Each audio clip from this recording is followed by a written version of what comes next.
The Prime Minister just crossed a line that no British leader in history has ever dared to cross. In a moment of pure arrogance, Keir Starmer insulted King Charles, calling him a man trapped in tradition, out of touch, and irrelevant to modern Britain. But what happened next has shaken the foundations of Westminster and left the entire nation in turmoil. Within hours, the palace reacted, not with words, but with something far more powerful. Behind the quiet walls of Buckingham Palace, King Charles made a move that has turned the political landscape upside down and exposed Starmer in a way that no one saw coming.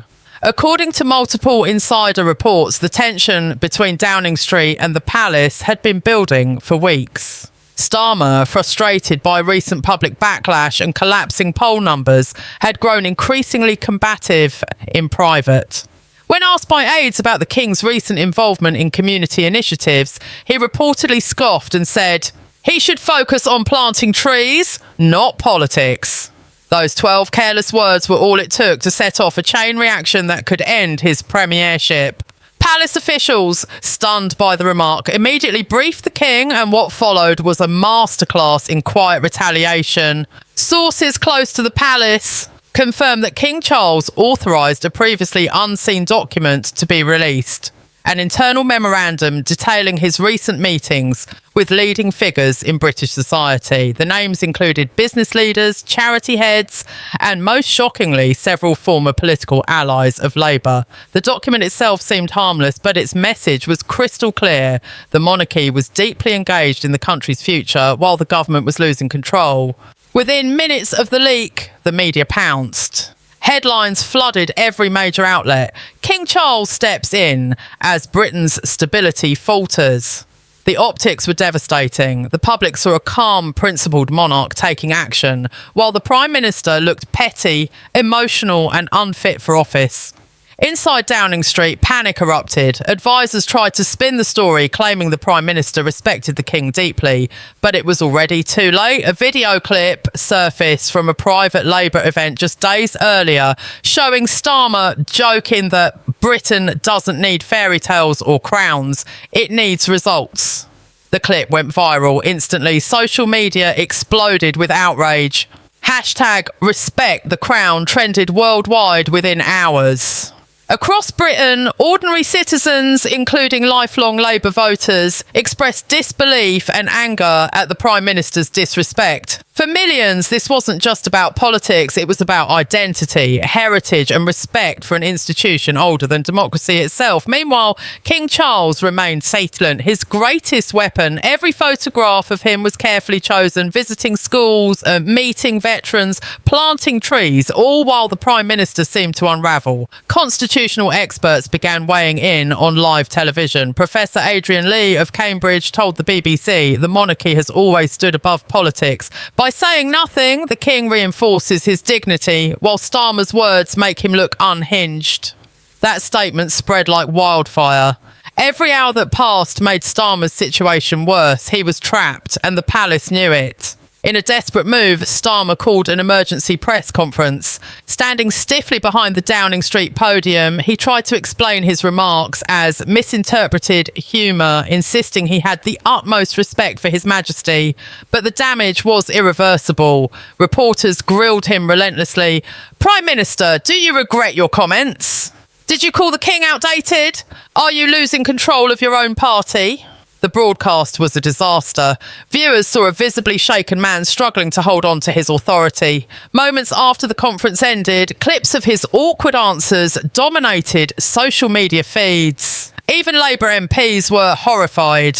That same evening, something extraordinary happened. The King's official social media account posted a single photograph. No caption, no statement, just an image of Charles shaking hands with Nigel Farage. Within seconds, it went viral. The symbolism was impossible to ignore. The monarch, who had been silent for days, was now seen engaging with one of Starmer's fiercest critics. Political insiders called it a royal chess move, a silent message that exposed the Prime Minister's isolation and deepened his humiliation. The next morning, newspapers across the country delivered the final blow. King exposes Starmer's disrespect. The Crown strikes back.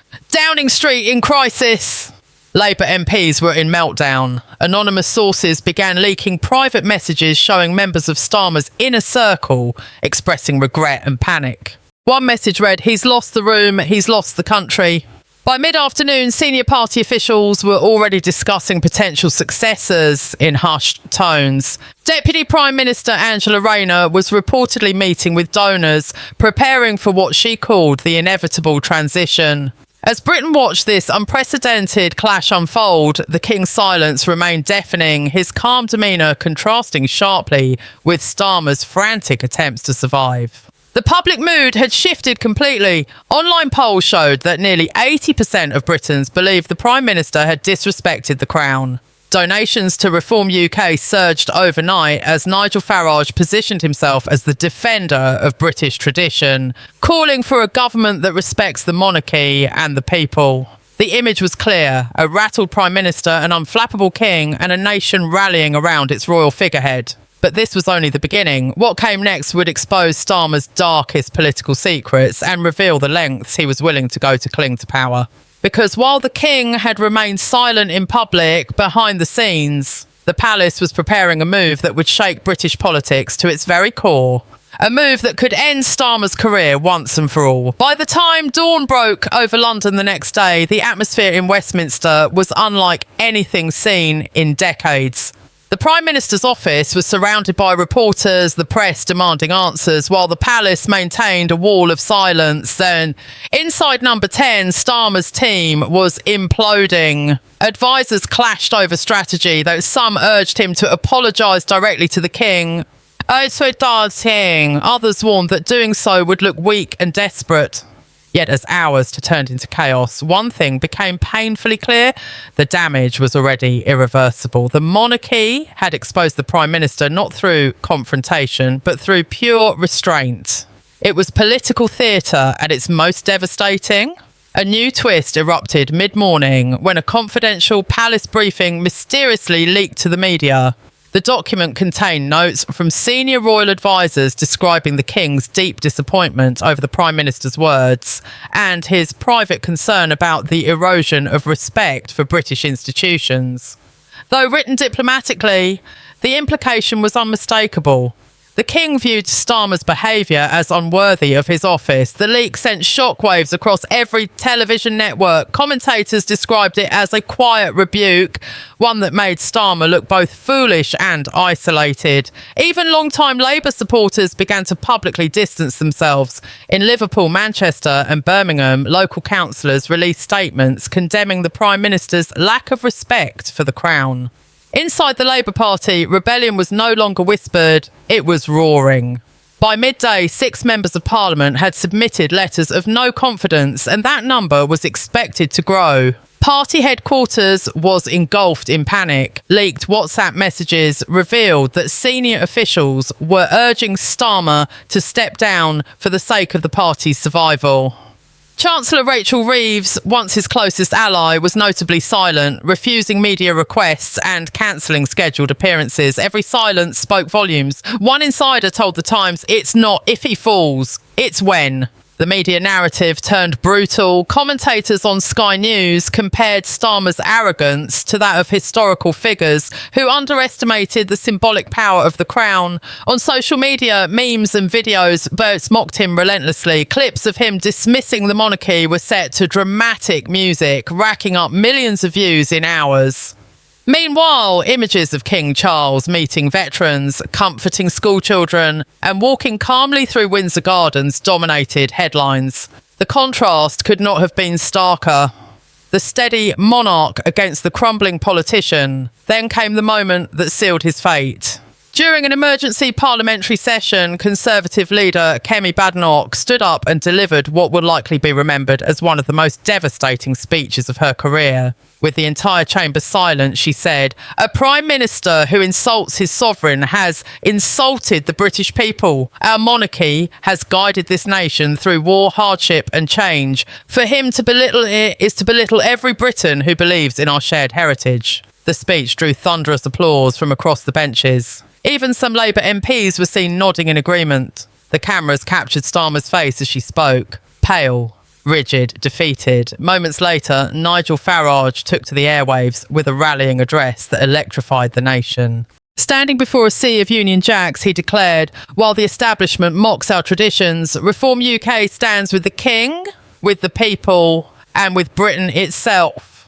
His words were simple but powerful, and they struck directly at the heart of public sentiment. Within hours, Reform UK's membership had doubled again. Donations poured in and polls revealed a political earthquake.